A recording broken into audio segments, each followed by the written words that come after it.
എന്താപ്പം മരിച്ചാ നമ്മളെ കൂടെ പോരുന്നത്? മദീന പള്ളിയുടെ മിമ്പറിൽ വെച്ച് റസൂലുള്ളാഹി സല്ലല്ലാഹു അലൈഹി വസല്ലം ബോധ്യപ്പെടുത്തി കൊടുത്തു, ഇദാ മാത്തൽ ഇൻസാനു ഇൻഖത അമലുഹു ഇല്ലാ ബിസലാസിൻ. 3 കാര്യം നമ്മളെ കൂടെ പോരും. ആ 3 കാര്യങ്ങൾ എനിക്ക് നിങ്ങളോട് സംസാരിക്കാനുള്ളൂ. 3 കാര്യം നിങ്ങൾക്ക് മരിക്കുന്നതിന്റെ ഇടക്ക് സമ്പാദിക്കാൻ പറ്റിയോ പുണ്യം കിട്ടിയ മരണമായിരിക്കും നിങ്ങളുടേതും. ഖബറിൽ പോലും പടച്ചോൻ ഏറ്റവും മനോഹരമാക്കിയിട്ട് നമ്മളെ സഹായിക്കും. സഹാബത്ത് ചോദിച്ചു, റസൂലേ ഏതാണ് ആ 3 കാര്യങ്ങൾ? തിരുദൂതൻ മദീന പള്ളിയിൽ വെച്ച് പറഞ്ഞു, വവലദുൻ സ്വാലിഹുൻ യദ്ഉ ലഹു. സ്വന്തം മാതാപിതാക്കൾക്ക് വേണ്ടി ഹൃദയം തുറന്ന് പ്രാർത്ഥിക്കുന്ന മക്കളുടെ കുടുംബത്തിന്റെ പ്രാർത്ഥന. ആ പ്രാർത്ഥിക്കുന്ന മക്കളുടെ നാവിൽ നിന്ന് എന്താണോ രക്ഷിതാക്കൾക്ക് വേണ്ടി വരുന്നത് അത് അള്ളാഹു സ്വീകരിക്കുന്ന. പക്ഷെ ഇത് കേൾക്കുമ്പം ചില സഹാബാക്കൾക്കും നമ്മൾക്കും ഒരു തെറ്റിദ്ധാരണ, എല്ലാ മക്കള് പ്രാർത്ഥിച്ചാലും ഇത് കിട്ടുമോ? ഇല്ല. റസൂലുള്ളാഹി സല്ലല്ലാഹു അലൈഹി വസല്ലമ പ്രത്യേകം പറഞ്ഞു, വവലദുൻ സ്വാലിഹുൻ. മക്കള് സ്വാലിഹീങ്ങളാവണം, അള്ളാഹുവിനെ ഭയപ്പെട്ട മക്കളാവണം, ദീൻ എന്താന്ന് പഠിപ്പിച്ചെടുത്ത മക്കളാവണം, കുടുംബത്തിന്റെ ഭദ്രതയും സ്നേഹവും കുടുംബത്തോടൊപ്പമുള്ള ചേർന്ന ജീവിതവുമാണ് ജീവിതത്തിന്റെ ഏറ്റവും മനോഹരമായത് എന്ന് ബോധ്യപ്പെടുത്തി കൊടുത്ത മക്കളാവണം. ആ മക്കൾ മരിച്ചതിന് ശേഷവും തന്റെ വാപ്പാനെ ആലോചിച്ച് ചിന്തിച്ച് പ്രവർത്തിച്ചാൽ, ആ വാപ്പക്ക് വേണ്ടി പ്രാർത്ഥിച്ചാൽ, ആ വാപ്പ പിന്തുടർന്ന സൽക്കർമ്മങ്ങൾ പ്രവർത്തിച്ചാൽ ആ പിതാവിന് അതിന്റെ ഗുണം ഖബറിലേക്ക് കിട്ടുന്ന. ഞാൻ കേൾക്കണോ, ഞാൻ ജീവിതത്തിൽ ഏതാനും ചില ദിവസങ്ങൾക്ക് മുൻപ് ഒന്ന് വിദേശ രാജ്യത്ത് പോയിരുന്നു. ആ പോയ സമയത്ത് അവിടെ ഉള്ള ഒരു ധനാഢ്യനായ ആളെ വെറുതെ ഒരു സന്ദർശനം നടത്തി. അദ്ദേഹത്തിന്റെ വീട്ടിൽ ഒരു ഭക്ഷണത്തിനൊരുക്കിയപ്പോ, ഞാനിത് പറയുന്നത് ഒരു വാപ്പാന്റെ ദീർഘവീക്ഷണമാണ്. ആ വീട്ടിൽ കയറി ചെന്നപ്പം ഈ കേരളക്കരയിലുള്ള 3-4 ഉസ്താദുമാർ അവിടെ ഉണ്ട്. എന്തിനാ ചോദിച്ചാൽ നാട്ടിലുള്ള എന്തോ ഒരു മദ്രസയോ പള്ളിയങ്ങാ നിർമ്മിക്കാൻ വേണ്ടിയിട്ട് ചോദിക്കാൻ വന്നതാ. ഈ ധനാഢ്യനായ മനുഷ്യൻ അദ്ദേഹത്തിന്റെ ചെക്ക് എഴുതി മേശപ്പുറത്ത് വെച്ചിട്ടുണ്ട്. ആ സമയത്താ ഞങ്ങൾ 2 പേരും കൂടി അവിടേക്ക് കയറി ചെല്ലുന്നത്. അപ്പൊ സ്വാഭാവികമായും അവര് തിരക്കിലാന്ന് നമുക്കറിയാം. അതുകൊണ്ട് തന്നെ പോകാനുള്ള ഒരുക്കൊക്കെ ഈ വന്ന് ചോദിച്ച ഉസ്താദുമാര് ചോദിക്കുമ്പോ ഇദ്ദേഹം ആ ചെക്ക് കൊടുക്കുന്നില്ല. അദ്ദേഹം പറഞ്ഞു, എന്റെ മകൻ വരാനുണ്ട്, മകൻ വന്നിട്ട് ഞാൻ നിങ്ങൾക്ക് തരാം. ഇത് കേട്ടപ്പോ നമുക്കും തോന്നി, എന്തിനാ, ഉദ്ദേശിച്ചിട്ടുണ്ടെങ്കിൽ അങ്ങ് കൊടുത്താ പോരെ. അങ്ങനെ നിൽക്കുന്ന സമയത്ത് ഒരു 20 മിനിറ്റിന്റെ ഇടയ്ക്ക് ഒരു ചെറുപ്പക്കാരൻ അദ്ദേഹത്തിന്റെ വാഹനത്തിൽ കിതച്ചുകൊണ്ട് അവിടേക്ക് എത്തി. അകത്തേക്ക് ഓടി കിതച്ചിട്ട് പറഞ്ഞു, ഉപ്പാ ബ്ലോക്ക് പെട്ടുപോയതാണ് കേട്ടോ, 20 മിനിറ്റ് അങ്ങനെ പെട്ടുപോയത്. വാ പറഞ്ഞ സാരല്ല, ഈ വന്നിട്ടേ ഞാനിത് കൊടുക്കുമെന്ന് തീരുമാനിച്ചതാ. ആ സമയത്തിന്റെ ഞങ്ങളെ മുൻപിൽ വെച്ച് അദ്ദേഹം ആ ചെക്ക് എടുത്ത് മകന്റെ കൈമ കൊടുത്തിട്ട് പറഞ്ഞു, ഇവര് ഇന്ന സ്ഥലത്തുനിന്ന് വരുന്നവരാ, ഈ ചെക്ക് ഇനി അവർക്ക് കൊടുക്കണം. അത് കൊടുത്തു. ആ മനുഷ്യർ അത് വാങ്ങി സന്തോഷത്തോടെ പിരിഞ്ഞ് ആ വീട്ടിൽ നിന്ന് പോവുകയും ചെയ്തു. ഇത് കഴിഞ്ഞ് ഞങ്ങൾ ഒരുമിച്ചിരിക്കുമ്പം അദ്ദേഹം ചോദിച്ചൊരു ചോദ്യമുണ്ട്, ഞാൻ ഇങ്ങനെ ചെയ്യുന്നത് കണ്ടപ്പോൾ നിങ്ങൾക്ക് മനസ്സിൽ വിഷമം തോന്നിയോ? എന്തിനാ അങ്ങനെ മകനെ വിളിച്ചൂട്ടി കൊടുത്തത് എന്നുള്ളൊരു തോന്നൽ നിങ്ങൾക്ക് ഉണ്ടായോ? സ്വാഭാവികമായും ഞാൻ പറഞ്ഞു, മനസ്സിൽ അങ്ങനെ തോന്നി. ഉടനെ അദ്ദേഹം പറഞ്ഞൊരു വാക്കുണ്ട്, ആ വാപ്പാന്റെ ദീർഘവീക്ഷണം, മരിച്ചാലും എനിക്ക് കൂലി കിട്ടണം എന്നുള്ളൊരു വാപ്പാന്റെ ദീർഘവീക്ഷണ ഞാൻ അവിടെ ചിന്തിച്ചോയത്. പിന്നെ ആ വാപ്പ പറയാ, ഞാനിങ്ങനെ കൊടുക്കുന്നവനായിരുന്നെന്ന് എന്റെ മകൻ അറിയണം. നാളെ ഞാനങ്ങ് മരിച്ചു പോയാലും മണ്ണിന്റെ അടി കിടക്കുന്ന എനിക്ക് സമാധാനത്തോടെ കിടക്കണമെങ്കിൽ എന്നെ പ്രതീക്ഷിച്ചു വരുന്ന ആളുകൾക്ക് മുമ്പിൽ കൊടുക്കാൻ മടിയില്ലാത്തൊരു മകനെ പടച്ചോൻ എനിക്ക് തരണം. ഞാൻ മരിച്ചതിന് ശേഷമാണ് എന്നെ പ്രതീക്ഷിച്ചൊരാൾ വരുന്നതെങ്കിൽ എന്റെ വീട്ടിൽ വന്നിട്ട് ഇങ്ങനെയൊന്നും കൊടുക്കുന്ന ഒരു ശൈലിന്റെ മകൻ ഇല്ലാണ്ടായാൽ വീട്ടിൽ നിന്ന് ഇറങ്ങിപ്പോകുന്ന ആളുകൾ മനസ്സ് പ്രാഗിക്കൊണ്ട് പറയും, നല്ല വാപ്പയായിട്ടോ, ഒരു ഗുണവും ആ മക്കൾക്ക് കിട്ടിയിട്ടില്ല എന്ന് പറഞ്ഞാൽ മണ്ണിന്റെ അടി കിടക്കുന്ന വാപ്പയായ എനിക്കും കൂടി അതൊരു ദോഷാണ്. നിങ്ങൾ ആലോചിച്ച് നോക്കിയ വാപ്പാന്റെ ഒരു ദീർഘവീക്ഷണം. ഞാൻ ഏത് കാലവും ഉണ്ടായിക്കൊള്ളണം എന്നില്ലല്ലോ, ഞാനില്ലെങ്കിലും ഇതൊക്കെ കൊടുക്കാനും ഇങ്ങനെയൊക്കെ ആൾക്കാർ വന്നാൽ അതൊക്കെ ചെയ്യാനും മനസ്സുള്ള മക്കൾ എനിക്ക് ഉണ്ടാവണം എന്ന് കരുതിയിട്ടാ ഞാൻ ഓനെ തന്നെ കാത്തു നിന്നിട്ട് അവന്റെ കൈമ കൊടുത്തത് ചെയ്തത് എന്ന്. പ്രിയപ്പെട്ടവരെ, ഈ ലോകത്ത് അള്ളാഹു നൽകുന്ന ഏറ്റവും മനോഹരമായ അനുഗ്രഹമാണ് നമ്മളെ കുടുംബം എന്നുള്ളത്. ആ കുടുംബം പടച്ചോൻ തന്നിട്ടുണ്ടെങ്കിൽ ഏത് ബന്ധങ്ങളെ പറ്റിയും അള്ളാഹു ചോദിക്കും, ഏത് ബന്ധങ്ങളെ പറ്റിയും അള്ളാഹു ഉത്തരം ചെയ്യാൻ കാത്തിരിക്കും. ഞാൻ ഏത് വാപ്പാന്റെ മകനാവണമെന്നും എനിക്ക് ഏതൊക്കെ കുടുംബക്കുമായിട്ട് ബന്ധം ഉണ്ടാവണമെന്നും എന്റെ ഭാര്യ ഏത് കുടുംബക്കാരിയാവണമെന്നും തീരുമാനിച്ചത് ഞാനും എന്റെ അമ്മയും വാപ്പയല്ല, അള്ളാഹുവാ. ഈ കൂട്ടത്തിൽ എവിടെയോ എന്റെ ഭാര്യയുണ്ട്, അവളെ വാരിയല്ലിൽ പടച്ചോൻ എഴുതി വെച്ചത് എന്റെ പേരായതുകൊണ്ടാ കറക്റ്റ് 18-ാമത്തെ വയസ്സിൽ ഞാൻ ആ പെണ്ണിനെ തേടി ആ സ്ഥലത്തെത്തിയത്. എന്റെ വാരിയലിൽ ആ പെണ്ണിന്റെ പേരുള്ളതുകൊണ്ടും അവളെ വാരിയലിൽ എന്റെ പേരുള്ളതുകൊണ്ടും അള്ളാഹു രേഖപ്പെടുത്തി വെച്ച ബന്ധമാണ് ഞങ്ങളുടേതെങ്കിൽ ആ രേഖപ്പെടുത്തപ്പെട്ട ബന്ധത്തിൽ എനിക്ക് കിട്ടിയ ബന്ധങ്ങളാ എന്റെ ഭാര്യ, എന്റെ മക്കൾ, അവളെ കുടുംബം, അവളെ ജ്യേഷ്ഠത്തി അടക്കം ഇങ്ങനെ പരന്നു കിടക്കുന്ന 100 ബന്ധങ്ങളിലേക്ക് ഞാൻ എത്തിപ്പെട്ടത് എന്റെ ആ മനോഹരമായ ബന്ധം കൊണ്ടാണെങ്കിൽ അള്ളാഹു പറയുന്ന വാക്കതാ, യാ അയ്യുഹന്നാസ് ഇന്നാ ഖലഖനാകും മിൻ ദക്കരിൻ വ ഉൻസ വജഅൽനാകും ശുഊബൻ വഖബായില ലിതആറഫു ഇന്ന അക്രമകും ഇൻദല്ലാഹി അത്ഖാകും. അള്ളാഹു ഓർമ്മപ്പെടുത്തുന്ന ഒരു കാര്യമുണ്ട്, മനുഷ്യരെ, നിങ്ങളെ പടച്ചോൻ വ്യത്യസ്ത ഗോത്രത്തിലും കുടുംബത്തിലും ഒക്കെ ജനിപ്പിച്ചത് ആ ഗോത്രത്തിന്റെയും കുടുംബത്തിന്റെയും പവറും പത്രാസും കാണിച്ച് ജീവിക്കാൻ വേണ്ടിയിട്ടല്ല.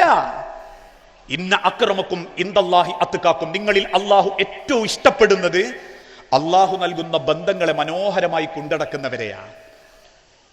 ഏത് ബന്ധവും, ചിലർ നമ്മൾ പറയാറില്ലേ നല്ല തറവാടായിരിക്കും, സ്വഭാവം ഒരു വസ്തുവിനും പറ്റൂല. ചിലർ നല്ല തറവാടും ഉണ്ടാവും, നല്ല സ്വഭാവമായിരിക്കും, നല്ല പെരുമാറ്റമായിരിക്കും. ചിലർക്ക് ഒരു കഷ്ടി ഉണ്ടാകിയാല സ്വഭാവം ഭയങ്കര അഹങ്കാരമായിരിക്കും. ഒന്നുമില്ലെങ്കിലും അതിന്റെ ലാളിത്യം ഉണ്ടാവും. മനുഷ്യന്റെ ജീവിതം അള്ളാഹു സൃഷ്ടിച്ചതും അള്ളാഹു പരിഗണിക്കുന്നതും ഇന്ന അക്രമക്കും ഇൻദല്ലാഹി അത്ഖാകും. പടച്ചോൻ തന്ന ബന്ധങ്ങളെ ഏറ്റവും മാന്യമായി കൊണ്ടു നടക്കുന്നവരെ ആരെയാണോ അവരെ അള്ളാഹ്ക്ക് ഇഷ്ടം. ഓന്റെ നിസ്കാരത്തെ എന്തിനാ പടച്ചോൻ വിലയിടുന്നത്? ഓന്റെ ഓത്തിനാ അള്ള വിലയിടുന്നത്? അവന്റെ ഇബാദത്തിനാ പടച്ചോൻ വിലയിടുന്നത്? അതുകൊണ്ടാണല്ലോ ഒരിക്കൽ ഇസ്ലാമിന്റെ തുടക്ക കാലഘട്ടത്തിൽ മക്കയിൽ റസൂലുള്ളാഹി സല്ലല്ലാഹു അലൈഹി വസല്ലമ പീഡിപ്പിക്കപ്പെട്ടുകൊണ്ടിരിക്കുന്ന ഒരു രാത്രിയിൽ പെട്ടെന്ന് റസൂലുള്ളാന്റെ വീട്ടിന്റെ വാതിൽക്കൽ വന്നാരോ മുട്ടി. വാതിലിന്റെ അകത്ത് പേടിച്ചരണ്ട് നിൽക്കുന്ന റസൂലും ഭാര്യ ഖദീജ ബീവിയും. ഖദീജ റളിയല്ലാഹു തആല അൻഹ റസൂലുള്ളാഹിക്ക് ധൈര്യം കൊടുത്തു, നബിയെ തുറക്കൂ, ആരാന്നറിയാലോ. ഖദീജ ബീവിന്റെ ധൈര്യത്തിൽ അള്ളാഹുവിന്റെ തിരുദൂതൻ ഈത്തപ്പനന്റെ ഓലങ്ങോട്ട് നീക്കിയപ്പോ കണ്ടത് കറുത്ത് ചുരുളം മുടിയുമായി ശരീരമൊട്ടാകെ അടയാളങ്ങളുമായി ഒരു കറുത്ത കുറുകിയ മനുഷ്യൻ പെട്ടെന്ന് അകത്തേക്ക് ചാടിക്കയറി. അള്ളാഹുവിന്റെ റസൂൽ വേദനയോടെ ചോദിച്ചു, മൻ അൻത, നീ ആരാ? ഉപദ്രവിക്കാനാണ് വന്നതെങ്കിൽ നീ എന്താ നിന്റെ ഉദ്ദേശം? അദ്ദേഹം തിരുദൂതന്റെ കൈ ഇങ്ങനെ പിടിച്ചിട്ട് പറഞ്ഞു, നബിയേ അന ബിലാൽ ഇബ്നു റബാഹ, ഞാൻ ബിലാലാണ് നബിയെ. ഉമയ്യത്തിന്റെ കൊല്ലപ്പണി ആലയിൽ ഉമയ്യത്തിന്റെ അടിമയായി ജീവിച്ചു തീർക്കുന്ന കറുത്ത കാപ്പരി വർഗത്തിൽപ്പെട്ട ബിലാലാണ് നബിയെ ഞാൻ. എന്തിനാ ബിലാല് ഈ നട്ടപ്പാതിര നേരത്ത് നീ വന്നത്? ബിലാൽ ഇബ്നു റബാഹ കണ്ണുനീരോടെ പറഞ്ഞു, റസൂലേ, അങ്ങയോടൊപ്പം ജീവിക്കാൻ ഞാൻ ആഗ്രഹിക്കുന്നു. അങ്ങ് ലോകത്തിന് പഠിപ്പിക്കുന്ന വാക്കുകൾ എനിക്കെന്റെ പ്രാണനേക്കാൾ ഇഷ്ടം തോന്നുന്നു നബിയെ. അവസാന യാത്ര താങ്കളെ കൂടെയാവണം എന്ന് ഞാൻ ആഗ്രഹിക്കുന്നുണ്ട് നബിയെ. പറഞ്ഞു തീരുമ്പോഴേക്കും അള്ളാഹുവിന്റെ പ്രവാചകൻ സല്ലല്ലാഹു അലൈഹി വസല്ലം ബിലാൽ ഇബ്നു റബാഹ റളിയല്ലാഹു അൻഹുവിനെ കെട്ടി അങ്ങോട്ട് പിടിച്ചു. റസൂൽ ഇങ്ങനെ അമർത്തി കെട്ടിപ്പിടിക്കുമ്പോൾ ബിലാൽ റളിയല്ലാഹു അൻഹു ഇങ്ങനെ കൊതറി ഇങ്ങോട്ട് മാറി. റസൂൽ ചോദിച്ചു, എന്തേ ബിലാൽ, ഞാൻ പിടിച്ചത് താങ്കൾക്ക് ഇഷ്ടായില്ലേ? ബിലാൽ ഇബ്നു റബാഹ പറഞ്ഞു, ഇല്ല, അതുകൊണ്ടല്ല നബിയെ. പിന്നെന്തിനാ ബിലാൽ താങ്കൾ കൊതറി മാറിയത്? ബിലാൽ റളിയല്ലാഹു അൻഹു കണ്ണുനീരോടെ തിരിച്ചു പറഞ്ഞു, പ്രവാചകരെ, എന്റെ ജനിപ്പിച്ച ഉമ്മയല്ലാതെ, എന്റെ ഉമ്മയല്ലാത്ത ഒരാളും എന്നെ ഇങ്ങനെ കെട്ടിപ്പിടിച്ചിട്ടില്ല നബിയെ. എന്നെ കാണുമ്പം കുട്ടികൾ കരിങ്കല്ല് കൊണ്ട് എറിയാറുണ്ട്, പെൺകുട്ടികൾ കാർക്കിച്ചു തുപ്പാറുണ്ട്. എന്റെ യജമാനൻ ഉമയ്യത്ത് പോലും ചുട്ടുപഴിപ്പിച്ച് ഇരുമ്പി കമ്പികളെ കൊണ്ട് എന്റെ മുതുകാകെ പൊള്ളിച്ചിട്ടുണ്ട്.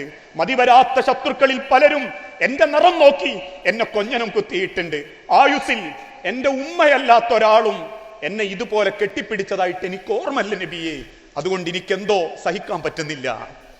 റസൂലുള്ള ഒന്നും കൂടിയും സല്ലല്ലാഹു അലൈഹി വസല്ലമ ബിലാലിനെ കെട്ടിപ്പിടിച്ച് കവളത്തുമ്മ കൊടുക്കുമ്പോ തിരുദൂതന്റെ കൈകളിൽ നിന്ന് കൊതറി മാറി ഇരുട്ടത്തിറങ്ങി ഓടുന്ന അർദ്ധനഗ്നനായ ഒരു തുണിക്കഷണം കൊണ്ട് മാത്രം നഗ്നത മറച്ച ആ കറുത്ത മനുഷ്യനെ ചൂണ്ടി പടച്ചോനോട് അള്ളാന്റെ റസൂലുള്ള പറഞ്ഞു, റബ്ബേ, അള്ളാന്റെ സ്വർഗത്തിൽ എന്റെ അയൽക്കാരനായിട്ട് ബിലാലിനെ തരണം റബ്ബേ. അതായിരുന്നു റസൂലുള്ളാന്റെ സ്നേഹം, അതായിരുന്നു പ്രവാചകന്റെ ബന്ധം.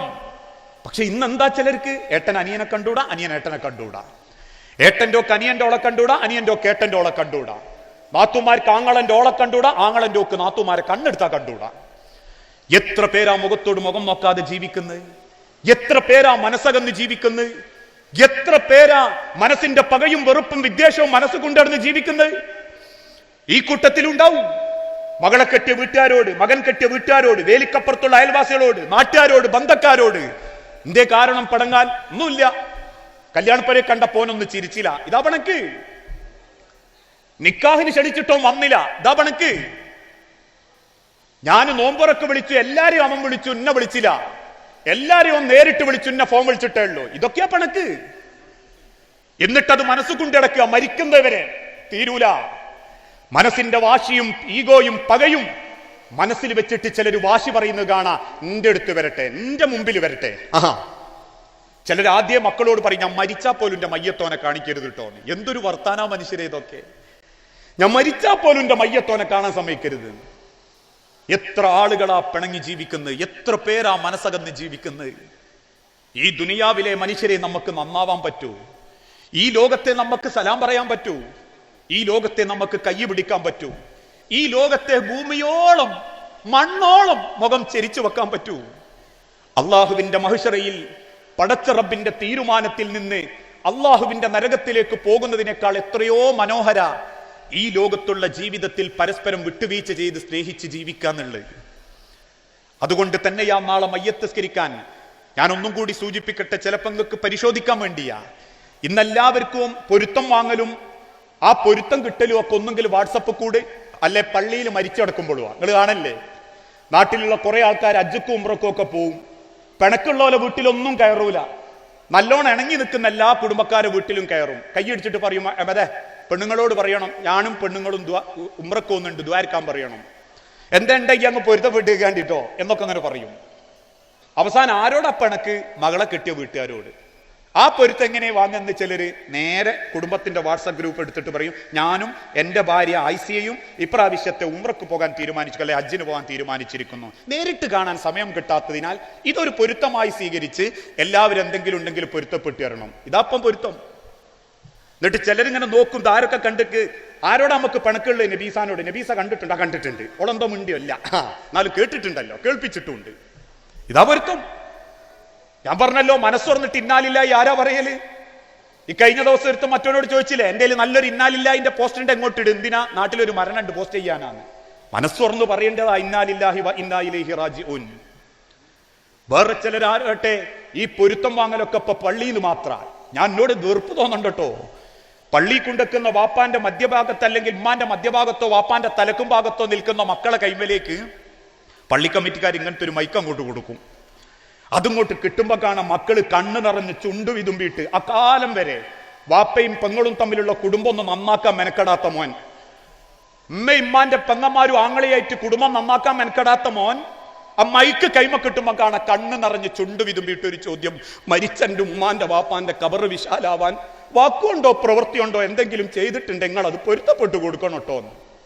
അങ്ങനെ ഒരു മയ്യത്തിന് മുന്നിൽ വെച്ച് ചോദിക്കാൻ ഹബീബായ നബി തങ്ങൾ ഓർമ്മപ്പെടുത്തിയിട്ടില്ല. ചോദിക്കണ്ടെന്നല്ല, പൊരുത്തം വാങ്ങേണ്ടത് ജീവിച്ചിരിക്കുമ്പോഴാ.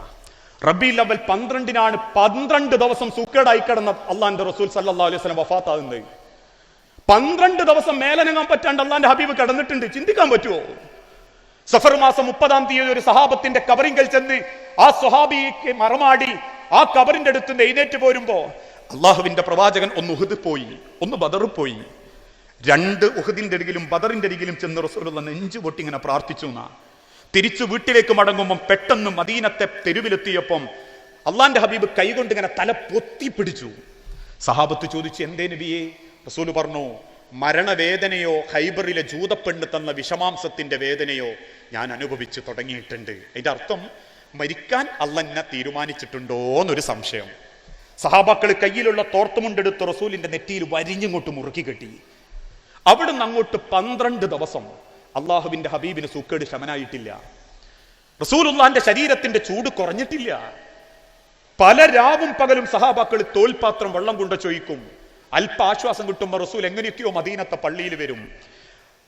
മരിക്കുന്നതിന്റെ 4 ദിവസം മുൻപ് അവസാനം പള്ളിയിൽ വന്നതാ, പിന്നെ വരാൻ പറ്റിയിട്ടില്ല. ആ മരിക്കുന്നതിന്റെ തലേന്ന് 2 ദിവസം മുൻപ് മദീനത്തെ പള്ളിയിൽ സഹാബാക്കളോട് റസൂൽ ഒരു ഉറപ്പ് പറഞ്ഞു, എങ്ങനെങ്കിലും ഇന്ന മദീനത്തെ പള്ളി കൊണ്ടുപോകണം. അന്ന് പറയുന്നുണ്ട്, കഅബ് ബിൻ മാലിക്കും അലി ബിൻ അബി ത്വാലിബ് റളിയല്ലാഹു അൻഹുമാ 2 പേരും അള്ളാഹുവിന്റെ റസൂലുള്ളാഹിനെ ഇങ്ങനെ തോളിലേക്ക് എടുത്തു. റസൂലിന്റെ ഒരു കൈയെടുത്ത് അലി തോളിൽ കൂടെ അങ്ങോട്ടിട്ടു, മറു കൈയെടുത്തിട്ട് കഅബ് ബിൻ മാലിക്കും തോളിലിട്ടു. 2 ആളും ഷോൾഡർ ഉപയോഗിച്ച് റസൂലുള്ളാഹിനെ അങ്ങോട്ട് പൊക്കി പിടിച്ചു. പിന്നെ ആയിഷ ബീബി ഉറക്കെ കരഞ്ഞു. സഹാബത്ത് പറയാ, ആയിഷ ബീബി കരയുന്ന എന്തിനാണെന്നറിയോ? തളർന്നു പോയ റസൂലുള്ളാഹി സല്ലല്ലാഹു അലൈഹി വസല്ലമന്റെ കാലുകൾ മദീനത്തെ മണലിലൂടെ ഇടക്കിടക്ക് വലിച്ചയക്കേണ്ടി വന്നു. അത്രക്ക് തളർന്ന അള്ളാഹുവിന്റെ റസൂൽ സല്ലല്ലാഹു അലൈഹി വസല്ലമ എന്തിനാ മദീനത്തെ പള്ളിയിൽ വന്നത് എന്നറിയാൻ വേണ്ടി സഹാബാക്കൾ പള്ളിയിലേക്ക് അങ്ങോട്ട് ഇടിച്ചു കയറി. മിമ്പറിന്റെ 1-ാമത്തെ പടിയിലിരുന്ന് സഹാബാക്കൾക്ക് തലങ്ങനെ കുനിച്ചിട്ട് റസൂലുള്ള പറയുന്നുണ്ട്, അയ്യുഹന്നാസ് മൻ കുൻത ജലബത്തുലുഹു ദുഹ്റൻ ഫഹാദാ ലഹിരി. നിങ്ങൾക്ക് ആർക്കെങ്കിലും ഈ മുഹമ്മദിന്റെ നാവ് കൊണ്ടോ മുഹമ്മദിന്റെ സ്വഭാവം കൊണ്ടോ മനസ്സിനോ ശരീരത്തിനോ പകയോ വെറുപ്പോ അലോക്യമോ തോന്നിപ്പോയിട്ടുണ്ടെങ്കിൽ ഫഹാദാ ലഹിരി, എന്റെ മുതുകിതാ, എന്റെ പെരടി ഇതാ, ഫൽ യസ്തഖിദ് മിൻഹു, തല്ലേണ്ടവർക്ക് എന്റെ പെരടി നോക്കി തല്ലാം, അടിക്കേണ്ടവർക്ക് എന്റെ പെരടി നോക്കി തല്ലാം, ചവിട്ടേണ്ടവർക്ക് എന്റെ പെരടി നോക്കി ചവിട്ടാം. ഉമർ റളിയല്ലാഹു അൻഹു ഞെട്ടിയെഴുന്നേറ്റ് കണ്ണുനീരോടെ ചോദിച്ചു, എന്താ റസൂലേ നിങ്ങൾ ഈ പറയുന്നത്? അങ്ങനെ ചെയ്തിട്ടുണ്ടോ നബിയെ നിങ്ങൾ ആരെങ്കിലും ഞങ്ങളോട്? പുഞ്ചിരിയോടെ അള്ളാന്റെ റസൂല് തിരിച്ചു പറയുന്നുണ്ട്, ഉമറേ, അള്ളാന്റെ മഹിശറയിൽ എനിക്ക് എതിർഭാഗത്ത് എന്റെ വാക്കുകൊണ്ട്, എന്റെ പെരുമാറ്റം കൊണ്ട്, എന്റെ അന്യായം കൊണ്ട് മനസ്സ് വേദനിച്ച ഒരാളെ നിർത്തി അള്ളാഹു ചോദിക്കുന്നൊരു ചോദ്യമുണ്ട്, ഇത്തഖൂ ദഅവത്തൽ മദ്ലൂം. നിന്റെ അഹങ്കാരം കൊണ്ട്, നിന്റെ വാശി കൊണ്ട്, നിന്റെ ഈഗോ കൊണ്ട്, നിന്റെ കുടുംബത്തിന്റെയും നാടിന്റെയും നിന്റെ അധികാരം ഉപയോഗിച്ച് ഒരാളെ നീ അന്യായമായി വേദനിപ്പിച്ചിട്ടുണ്ടെങ്കിൽ അവനുമായിട്ടുള്ള നിന്റെ സങ്കടം, അവന്റെ ഭാരം അത് നീക്കി വെക്കാത്ത കാലത്തോളം നിന്റെ നിസ്കാരവും നോമ്പും പടച്ചോൻ വിചാരണക്കെടുക്കൂലാന്ന്. നാളെ അള്ളാന്റെ കോടതി എന്നാണ് ഒരാൾ എന്റെ നേരെ അങ്ങനെ പറയുന്നതെങ്കിൽ ഞാൻ എന്ത് ചെയ്യും ഉമറേ? ആ സൂക്ഷ്മതയാ അള്ളാഹുവിന്റെ റസൂല് കാണിച്ച്. നമ്മളൊക്കെ പറയാറുണ്ട് മയ്യത്ത് സ്കരിക്കാൻ ആളുകൾ കുറെ ഉണ്ടാകലൊന്നും വലിയ പുണ്യായിട്ടല്ല നമ്മൾ കാണണ്ടേ. ചിലർ പറയും പാനൂർ അങ്ങനത്തെ ഒരു മയ്യത്തുസ്കാരം കണ്ടിട്ടില്ല, നന്മന്റെ അങ്ങനെ ഒരു മയ്യത്തുസ്കാരം കണ്ടിട്ടില്ല എന്നൊക്കെ. 6 അടി മണ്ണ് കിടക്കുമ്പോൾ മനസ്സമാധാനത്തോടെ കിടക്കാൻ പറ്റണം, ബാധ്യതകളില്ലാതെ കിടക്കാൻ പറ്റണം, ഒരാളെ മനസ്സും കണ്ണും നിറയിപ്പിക്കാതെ കിടക്കാൻ പറ്റണം, ഒരാളൊരു ഉറുപ്പിയും കട്ടെടുക്കാതെ കിടക്കാൻ പറ്റണം, ഒരാളും മനസ്സു തുറന്ന് വെറുക്കാതെ കിടക്കാൻ പറ്റണം. ആ കിടക്കുന്നതിനാ പുണ്യം. അങ്ങനെ കിടക്കാൻ പറ്റുന്നിടത്ത സമാധാനം. അതുകൊണ്ട് ഏത് ബന്ധങ്ങളും അള്ളാഹു തന്നതാണെങ്കിൽ ആ ബന്ധങ്ങളെ മനോഹരമായി കൊണ്ടെടുക്കാൻ നമ്മൾക്ക് പറ്റണം. ആ ബന്ധങ്ങളിൽ ഏറ്റവും മനോഹരം മാതാപിതാക്കളും മക്കളും തമ്മിലുള്ള ബന്ധ. ഇന്നൊരുപാട് കുടുംബങ്ങളിൽ ഒരുപാട് മാതാപിതാക്കൾ നെഞ്ചുപൊട്ടി ജീവിച്ചുകൊണ്ടിരിക്കുകയാ. വാട്ടിന്ന് വാങ്ങുന്ന അല്ലെങ്കിൽ പൂരപ്പറമ്പെന്ന് വാങ്ങുന്ന കളിപ്പാട്ടങ്ങൾക്ക് പോലും 100 രൂപയുടെ വിലയുണ്ടെങ്കിൽ അവനവന്റെ വീട്ടിന്റെ അകത്തുള്ള മാതാപിതാക്കൾക്ക് 1 രൂപയുടെ വില പോലും കൊടുക്കാതെ മനസ്സ് കരഞ്ഞ് കണ്ണ് നിറഞ്ഞ് ജീവിക്കുന്ന 100 കണക്കിന് മാതാപിതാക്കൾ ഇന്ന് നമ്മളെ കുടുംബത്തിലുണ്ട്. ഞാനൊക്കെ പറയാറുണ്ട്, പണ്ട് കാലത്ത് യത്തീംഖാനകൾ സർവം തുടങ്ങിയിരുന്നു. എല്ലാ പ്രസ്ഥാനക്കാരും യത്തീംഖാന തുടങ്ങി അല്ലേ? എത്ര യത്തീംഖാനയുള്ളത്? യത്തീംഖാനയിൽ മക്കളില്ലാത്തത് അപ്പ പ്രശ്നം. ഇപ്പൊ രഹസ്യമായിട്ട് ചില മുസ്ലിം കുടുംബങ്ങളിൽ നിന്ന് ആൾക്കാർ ചോദിക്കുന്നത് എന്താണെന്നറിയോ? ഈ മക്കളെ കുറ്റപ്പെടുത്തലും ഈ മര്യക്കളുടെ തെറിയൊന്നും കേട്ട് ജീവിക്കാണ്ടിരിക്കാൻ നിങ്ങൾക്ക് യത്തീംഖാന പോലെ ഈ വയസ്സായ വാപ്പാർക്കും ഉമ്മാർക്കും വേണ്ടി എന്തെങ്കിലും തുടങ്ങാൻ പറ്റുമോന്നാ? എത്ര പേരാ കുടുംബത്തിന്റെ ഉള്ളിൽ വേദനിച്ച് ജീവിക്കുന്നത്? എത്ര ആളുകളാ മനസ്സ് വെറുത്ത് ജീവിക്കുന്നത്? ഞാൻ പറയാറുണ്ട്, ഒരു ഉമ്മാക്കും വാപ്പാക്കും 8 മക്കളെ നോക്കാൻ ഒരു പ്രശ്നവുമില്ലായിരുന്നു. ഒരു കണക്കും ബമ്മന്റെയിലും വാപ്പന്റെയിലും ഉണ്ടാവില്ല. ഈ കൂട്ടത്തിൽ 4ഉം 5ഉം മക്കളൊക്കെ ഏട്ടന്മാരും അനിയന്മാരും ഒക്കെ ഉള്ളവരൊന്ന് ചിന്തിച്ചു നോക്കി. ഒന്നുമില്ലാത്തൊരു കാലത്ത് നിങ്ങൾ 5 ആളെ പോറ്റാൻ ഒരു കണക്ക് എഴുതി വെക്കാത്ത വാപ്പയും ഒരു കണക്കും വെക്കാത്ത ഉമ്മയ്യ. പക്ഷെ വാപ്പ മരിച്ചു ഉമ്മ ഒറ്റക്കായി, ഉമ്മ മരിച്ചു വാപ്പ ഒറ്റക്കായി. മക്കൾക്ക് കണക്ക് അവിടെ തുടങ്ങും. മക്കളെ കണക്കുണ്ടാവും 3 മാസത്തേക്ക്, 5 മാസത്തേക്ക്, 2 മാസത്തേക്ക് കൃത്യമായിട്ട് കണക്കുണ്ടാവും. അതുകൊണ്ടാണല്ലോ ഇന്ന് വാപ്പാന്റെ സ്വത്തൊക്കെ വീതിച്ചതിന് ശേഷം ഉമ്മ ഒരു കോലായിട്ട് ഇങ്ങനെ നിൽക്കും. ഉമ്മനപ്പം എന്താ ചെയ്യുക? ആ ഉമ്മാനപ്പം എന്ത് ചെയ്യുന്നു ചോദിക്കുമ്പോൾ ഒരുത്തനൊരു അഭിപ്രായം പറയും, ഇളയൻ ഓന്റെ വീട്ടിൽ നിൽക്കട്ടെ, താണം തറവാട് ഓനാണല്ലോ കൊടുത്തതെന്ന്. ഇതൊക്കെ അപ്പൊ ഒരു നാട്ടുകടപ്പ്. അത് ഏത് നാട്ടുകടപ്പാന്ന് അള്ളാഹു അല്ലട്ടോ, അള്ളാന്റെ ഖുർആനിലും ഹദീസിലും അതില്ല. അതിന്റെ അർത്ഥം അവർ നോക്കണ്ടെന്നല്ല, എല്ലാവർക്കും ബാധ്യത ഉണ്ട് എന്നാ. അതും മക്കൾക്കും ആ ബാധ്യത. രണ്ടാമത്തെ ഒരുത്ത മധ്യസ്ഥന്മാർ അമ്മമാര് വരും, അല്ലെ എളാപ്പാര് മൂത്താപ്പാര് വരും. അവരൊരു തീരുമാനം എടുക്കുന്നത് 3 മാസം മൂത്താന്റെ വീട്ടിൽ നിൽക്കട്ടെ, 3 മാസം ഇവന്റെ വീട്ടിൽ നിൽക്കട്ടെ, 3 മാസം അവളും കൊണ്ടുപോട്ടെ, 3 മാസം അവളും കൊണ്ടുപോട്ടെ. 3 മാസം തികയുന്നതിൻ്റെ ഇടക്ക് അത് ആളുകൾക്ക് മടുപ്പായി തുടങ്ങും. വഖളാ റബ്ബുക അല്ലാ തഅബുദു ഇല്ലാ ഇയ്യാഹു വബിൽ വാലിദൈനി ഇഹ്സാന. പ്രിയപ്പെട്ടവരെ, ബന്ധങ്ങളാണ് നാളെ പടച്ചോന്റെ അടുത്ത് നമുക്ക് ഏറ്റവും ഉപകാരപ്പെടുക. അതുകൊണ്ട് തന്നെ നമ്മൾക്ക് വേണ്ടി പ്രാർത്ഥിക്കുന്ന മക്കൾ ഉണ്ടാക്കണമെങ്കിൽ അതൊരു സുപ്രഭാതത്തിൽ അടിച്ചും പഠിപ്പിച്ചും ഉണ്ടാക്കാൻ പറ്റുന്നതല്ല. നമ്മളെ ജീവിതം കണ്ടിട്ടും നമ്മളെ പെരുമാറ്റം കണ്ടിട്ടും നമ്മളുടെ സ്നേഹം കണ്ടിട്ടും മക്കൾ നമ്മളെ കണ്ട് വളരണം. നമ്മളെ മാതാപിതാക്കളെ നമ്മൾ സംരക്ഷിക്കുന്നത് കണ്ടിട്ട് മക്കൾ നമുക്ക് വേണ്ടി സംരക്ഷണം ഒരുക്കണം. രണ്ടാമത്തതാണ് സ്വതക്കത്തുൻ ജാരിയ, നിലനിൽക്കുന്ന ദാനധർമ്മം. ഇതുപോലെയുള്ള സ്റ്റിംസ് പോലെയുള്ള അതല്ലെങ്കിൽ ഇതുപോലെയുള്ള ഒരുപാട് അരുതാലയങ്ങൾ, ജീവകാരുണ്യ പ്രവർത്തനങ്ങൾ നിങ്ങൾ ആലോചിച്ചു നോക്കൂ. ഇന്നും കേരളക്കരയിലുള്ള പല ആളുകളുടെയും രോഗത്തിന്റെ വ്യാപ്തി അവര് പോലും അറിയാത്തത് എന്തുകൊണ്ടാ? ഇതുപോലെ നിസ്വാർത്ഥരായ ചില പ്രവർത്തകന്മാരും വഖഫ് സ്വത്തുക്കൾ കൊടുത്ത അള്ളാഹുവിന്റെ ഖബർ മാത്രം പ്രതീക്ഷിച്ചിരുന്ന മുൻകാലഘട്ടത്തിലുള്ള പുണ്യവാന്മാരായ ആളുകളുടെ മനസ്സും പ്രാർത്ഥനയുവാ. അവരൊരൊറ്റ ആഗ്രഹമേ വെച്ചിട്ടുണ്ടാകൂ, മരിച്ചു കഴിഞ്ഞാലും എന്റെ ഖബറിലേക്ക് എനിക്ക് പുണ്യം കിട്ടണം. നാളെ അള്ളാഹുവിന്റെ അരികിൽ ചെല്ലുമ്പം പടച്ചോൻ ചോദിക്കും. ചില ആളുകളോട് അള്ളാഹു ചോദിക്കുന്ന ഒരു ചോദ്യം ഹബീബായ പ്രവാചകൻ സല്ലല്ലാഹു അലൈഹി വസല്ലം പഠിപ്പിച്ചിട്ടുണ്ട്. അള്ളാഹു ചോദിക്കും ചിലരോട്, അല്ല ഞാൻ രോഗിയായി കിടന്നിട്ട് എന്തേ നിങ്ങൾ എന്നെ സംരക്ഷിക്കാത്ത? ഇനി ഒന്ന് സന്ദർശിക്കാൻ പോലും നിങ്ങൾ വന്നിട്ടില്ലല്ലോ. അത്ഭുതത്തോടെ അടിമകൾ തിരിച്ചു ചോദിക്കും, യാ റബ്ബി അൻത മരീം, റബ്ബേ നീ രോഗിയാവുകയോ? ഞാൻ അറിഞ്ഞിട്ടില്ലല്ലോ. അള്ളാഹു തിരിച്ചു ചോദിക്കും, നിന്റെ നാട്ടിൽ, നിന്റെ കുടുംബത്തിൽ, നിന്റെ പ്രദേശത്ത് ഒരു അസുഖബാധിതനുണ്ടായിരുന്നു, അവനെ കാണാനോ സഹായിക്കാനോ എനിക്ക് നേരം കിട്ടിയിട്ടില്ല. വഅന, ഞാനായിരുന്നു അത്. കാരണം ഓരോ രോഗവും അള്ളാഹുവിന്റെ പരീക്ഷണ. ഞാൻ പറയാറുണ്ട്, നമ്മളൊന്ന് രോഗിയാവാൻ അധിക സമയം വേണ്ട. ഈ ക്ലാസ് ഒക്കെ കഴിഞ്ഞ് വീട്ടിൽ ചെന്ന് നാളെ നേരം വെളുക്കുമ്പോൾ ആഞ്ഞു വലിക്കുന്ന ശ്വാസത്തിന്റെ കൂടെ വാരിലിന്റെ ഉള്ളിൽ കൂടെ ഒരു കുത്തിപ്പറയുന്ന വേദന. പാനൂർ അങ്ങാടി കാണിച്ചപ്പോ അല്ലെങ്കിൽ ഡോക്ടറെ കാണിച്ചപ്പോ ഡോക്ടർ പറഞ്ഞു, നിങ്ങൾ ഒരു കാര്യം ചെയ്യുന്നു, മൈത്ര ചെന്ന് കാണിച്ചു.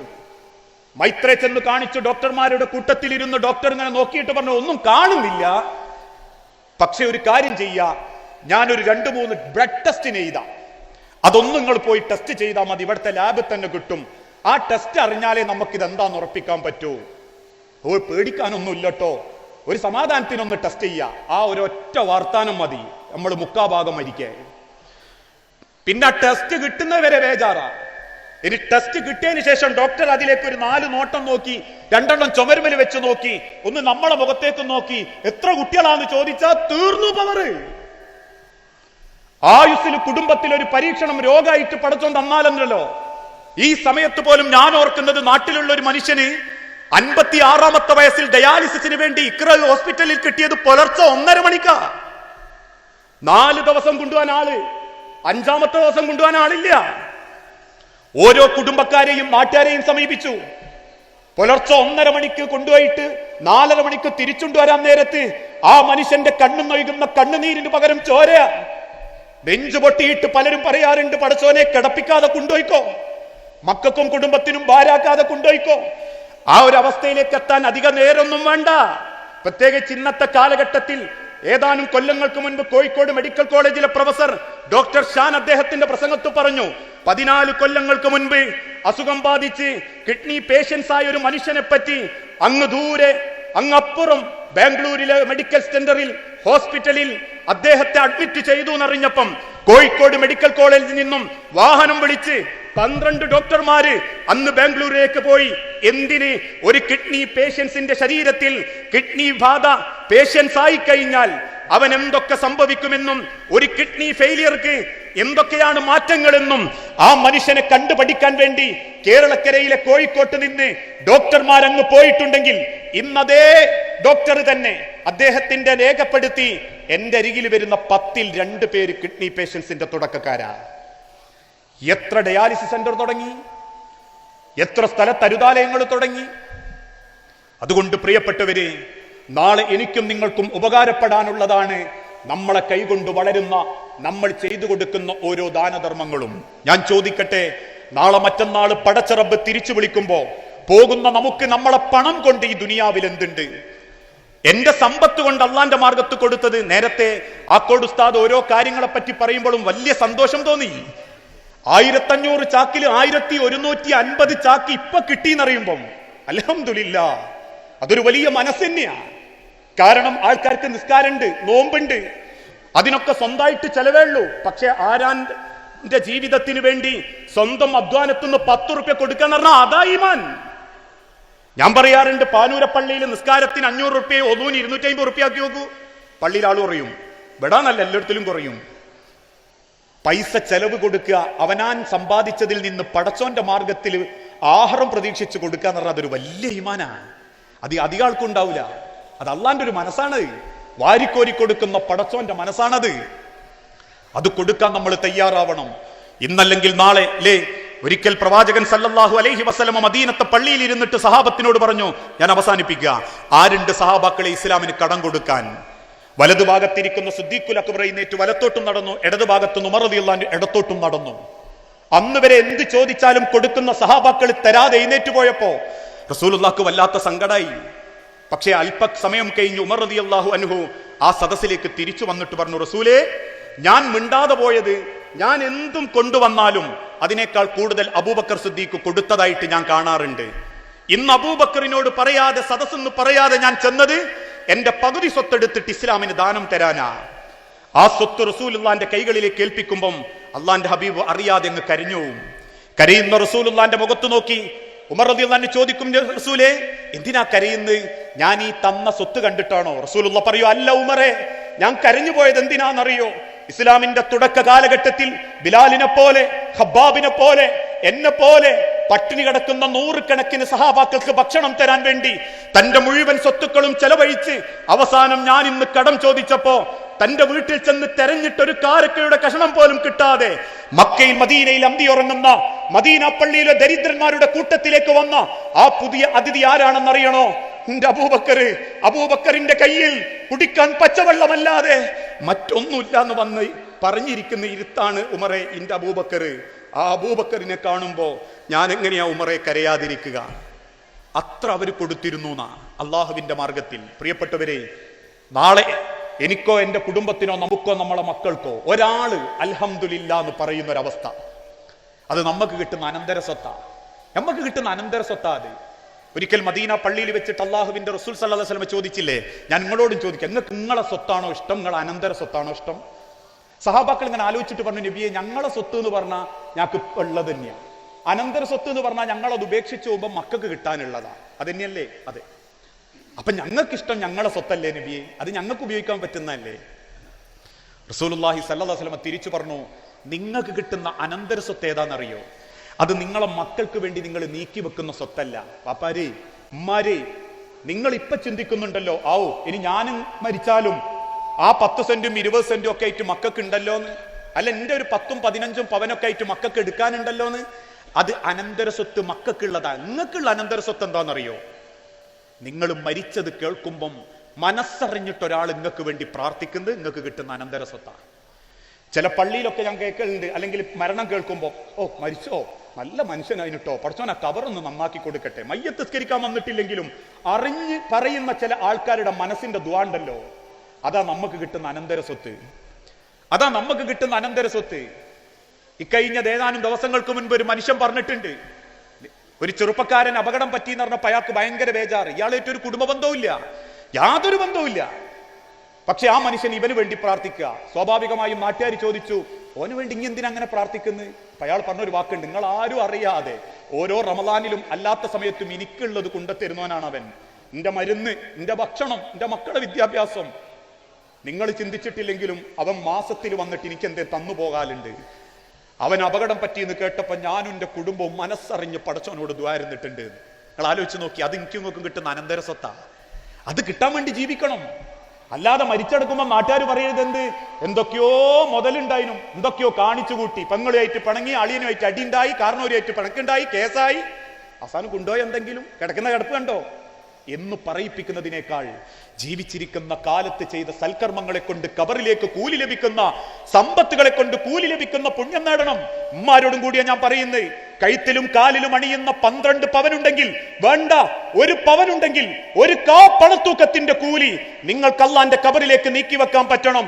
ആണുങ്ങൾ ഓരോരുത്തരും ചാക്കരിയുടെ വലിപ്പം പറഞ്ഞ് കൊടുത്തതിന്റെ മഹത്വം നേടി പോകുമ്പോ എനിക്കെന്ത് കൊടുക്കാനാ, എന്റെ പിയ്യാപ്പന്റെതല്ലേ ഉള്ളൂ, എന്റെ എന്ത് വരുമാനാന്ന് ചിന്തിക്കുന്നതിന്റെ ഇടയ്ക്ക് 1 പവനുണ്ടോ, 1/2 പവനുണ്ടോ, 10 പവനുണ്ടോ എങ്കിൽ അതിൽ നിന്ന് 5000 രൂപ, 1 കാപ്പണത്തൂക്കം വേണ്ട, 2 ഗ്രാമിന്റെ പൈസ എന്റെ കബറിന് വേണ്ടി നീക്കി വെക്കും ഞാൻ എന്നുറപ്പിച്ച് പറയാൻ പറ്റുന്നില്ലെങ്കിൽ നാളെ പടച്ച റബ്ബിന്റെ കോടതിയിൽ നമസ്കാരവും നോമ്പും മറ്റു പല ഇബാദത്തുകളും മതിയാകാതെ വരുമ്പോ ദാനധർമ്മത്തിന് വേണ്ടി പടച്ച റബ്ബിന്റെ മാർഗത്തിൽ കൊടുത്തത് വലിയ സ്ഥാനമായി അള്ളാഹു തിരിച്ചു തരുമെന്ന കൂട്ടത്തിൽ നമ്മൾ ഉണ്ടാവില്ല.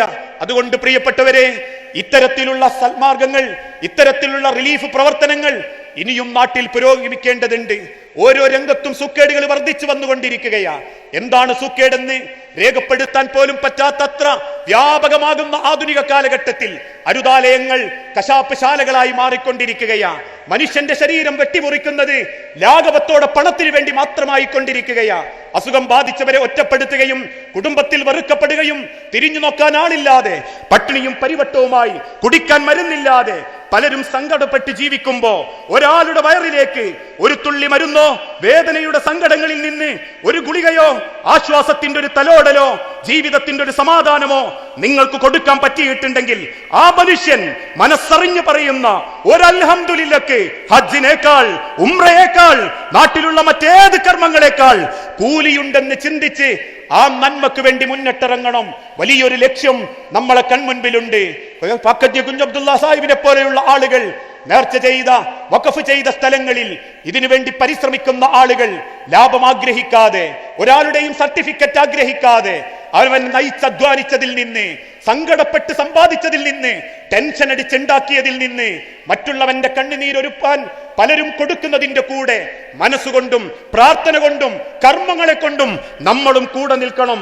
കൂടെ നിന്നാൽ അള്ളാഹു ഓർമ്മപ്പെടുത്തിയതുപോലെ ഇന്നല്ലാഹ യുഹിബ്ബുൽ ലദീന യുഖാതിലൂന ഫീ സബീലിഹി സഫൻ 1500ന്റെ മുൻപിൽ 1150 കണ്ടെത്താൻ സാധിച്ചിട്ടുണ്ടെങ്കിൽ യുഹിബ്ബുൽ ലദീന യുഖാതിലൂന ഫീ സബീലിഹി സഫൻ ചേർന്ന് നിന്നാൽ ചേർത്ത് നിർത്തിയാൽ മനസ്സറിഞ്ഞ് റബ്ബിന് വേണ്ടി ഒരുമിച്ചാൽ ലോകത്തെ ഏത് പ്രതിബന്ധങ്ങളെയും ഏത് പ്രയാസങ്ങളെയും നിങ്ങൾക്ക് തിരുത്താൻ സാധിക്കും.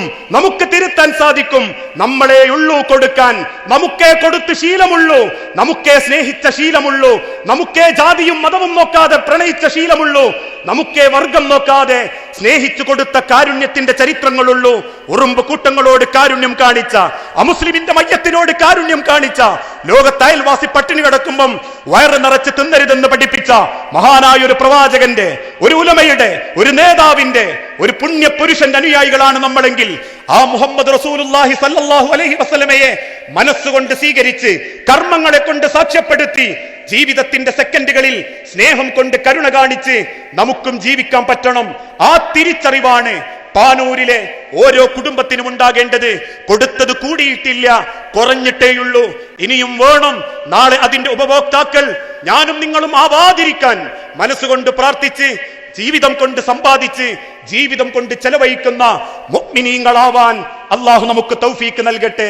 അള്ളാഹുവേ, അറിഞ്ഞും അറിയാതെയും ചെയ്തു പോയിട്ടുള്ള സർവ്വ പാപങ്ങളും പൊറുത്ത് നിന്റെ സ്വർഗത്തിൽ ഇതേ രൂപത്തിൽ നീ ഞങ്ങളെ ഉൾപ്പെടുത്തി അനുഗ്രഹിക്കണമേ.